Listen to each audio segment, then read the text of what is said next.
അങ്ങനെ Kantara chapter 1 legend ഒരു രക്ഷയില്ല ബ്രോ. സീരിയസ്ലി പറഞ്ഞാൽ ഒരു രക്ഷയില്ല. കിടിലൻ പടം, പോയി കാണുക എന്ന് ഞാൻ പറയൂ. ആൻഡ് സത്യം പറഞ്ഞാൽ ഇന്ന് FDFS അതും നമുക്കിങ്ങനെ ഒരു എക്സ്പെക്റ്റേഷൻ ഇല്ലാതാണ് ഞാൻ പോയത്, ടു ബി ഓണസ്റ്റ് പറയല്ലോ. കാരണം ഈ വർഷം ഇറങ്ങിയ എല്ലാ പടങ്ങളും അത്യാവശ്യം അത്ര ഹൈപ്പിന് ഇറങ്ങിയ പടങ്ങളെല്ലാം ആ ഒരു പ്രതീക്ഷിച്ച നിലവാരം പുലർത്തിയില്ല. അപ്പോൾ അതുകൊണ്ട് തന്നെ ശരി, വലിയ ഹൈപ്പൊന്നും വേണ്ട എന്നുള്ള രീതിയിൽ പോയി കണ്ട് കിടിലൻ പടം നിങ്ങൾ തീർച്ചയായിട്ടും കാണണം എന്നാണ് എൻ്റെ ഒരു ഒപ്പീനിയൻ.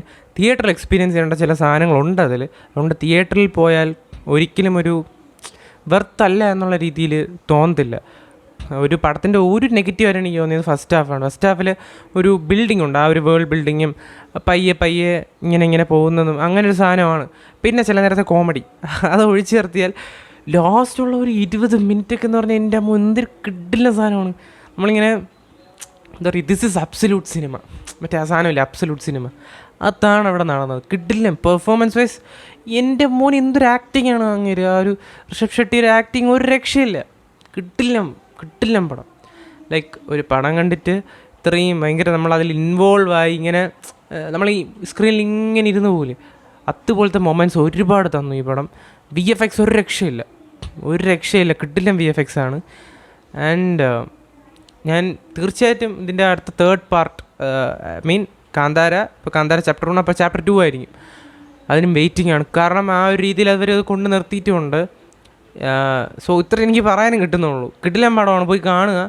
ഹോണസ്റ്റ്ലി പറയുകയാണെങ്കിൽ പടത്തിൻ്റെ മെയിൻ പോസിറ്റീവ്സ് VFX, ആക്ടിങ് എൻ്റെ അമ്മ ഒരു രക്ഷയില്ല കേട്ടോ. ആക്ടിങ് ടെസ്റ്റ് കണ്ടു നോക്കിയാൽ മനസ്സിലാവും. പിന്നെ സ്റ്റോറി ലൈൻ അത്യാവശ്യം നൈസായിരുന്നു കേട്ടോ. ഫസ്റ്റ് പാർട്ടിൽ കുറച്ചുകൂടെ അവരുടെ ആ ഒരു നാടും അങ്ങനെ വേണമെങ്കിൽ ഇതൊരു പക്ക ഒരു ഫോക്ലോർ പോലെ, അല്ലെങ്കിൽ എന്താണ് ഒരു കഥ ഫുള്ള് അത് എസ്റ്റാബ്ലിഷ് ചെയ്ത് കാണിച്ചിരുന്നുണ്ട്. എങ്ങനെയാണ് ഇവർ ഇത് ഫോം ചെയ്തതും അതിൻ്റെ പിന്നിൽ ഇവരെ പൂർവികരുടെ കഥയും അങ്ങനെയുള്ള രീതിയിലൊക്കെയാണ് ഇത് എസ്റ്റാബ്ലിഷ് ചെയ്ത് പോകുന്നത്. കൊള്ളാം, നൈസായിട്ടുണ്ട്. എസ്പെഷ്യലി ആ ഒരു കാട്ടിൻ്റെ അകത്ത് വരുന്ന സീനൊക്കെ നൈസായിട്ടുണ്ട്. അത് പിന്നെ ഈ നമ്മുടെ രാജാവിൻ്റെ സീക്വൻസുകളും കാര്യങ്ങളൊക്കെ കാണിക്കുന്ന അതായാലും അവിടുത്തെ ആ ഒരു ആംബിയൻസ് ആയാലും അത് സെറ്റിട്ടെന്നൊന്നും പറയത്തില്ല, അത്രയ്ക്ക് വൃത്തിക്ക് അവരെടുത്ത് വെച്ചിട്ടുണ്ട്. സിനിമാറ്റോഗ്രഫി ആൻഡ് ഫ്രെയിം വൈസ് ആയാലും ഭയങ്കര റിച്ചാണ്. അതുകൊണ്ട് നമ്മളിങ്ങനെ കണ്ടുകൊണ്ടിരുന്നു പോവും. സോ ഇതാണ് എനിക്ക് പറയാനുള്ളത്. ആഫ്റ്റർ 3 years, അതായത് 2022 കാന്താര ചാപ്റ്റർ 1 വന്നത്. 3 വർഷം കഴിഞ്ഞെന്ന് പറഞ്ഞാൽ വിശ്വസിക്കാനേ പറ്റുന്നില്ല. രാവിലത്തെ ഉറക്കം തലേ കിടപ്പുണ്ട്, ടു ബി ഓണസ്റ്റ് പറയട്ടല്ലോ. 6:30 പോയത്, അപ്പോൾ 5 മണിക്ക് എണീക്കേണ്ടി വന്നു. അങ്ങനെ ഉറക്കം എല്ലാം ഉണ്ട്. പക്ഷേ സ്റ്റിൽ ഞാൻ അതുകൊണ്ട് എന്നിട്ടും ഇത് ഇങ്ങനെ ഒരു വീഡിയോ ചെയ്യുന്നുണ്ടെങ്കിൽ, അല്ലെങ്കിൽ നമ്മുടെ ആ ഒരു ഹെൽത്ത് പോലും കൺസേൺ അല്ലാതെ, അല്ലെങ്കിൽ ഉറക്കമോ എന്തോ ആവട്ടെ, ഇത് അത്രയ്ക്ക് കിടിലമാണ്. അതുകൊണ്ടാണ് ആ ഒരു ലാസ്റ്റ് 20 minutes കിടിലൻ സാധനമാണ്. പോയി കാണുക, പോയി എക്സ്പീരിയൻസ് ചെയ്യുക. നിങ്ങൾക്ക് എന്താണ് തോന്നിയത് പടം കണ്ടിട്ട്? തീർച്ചയായിട്ടും കമൻറ്റ് ഇടുമല്ലോ.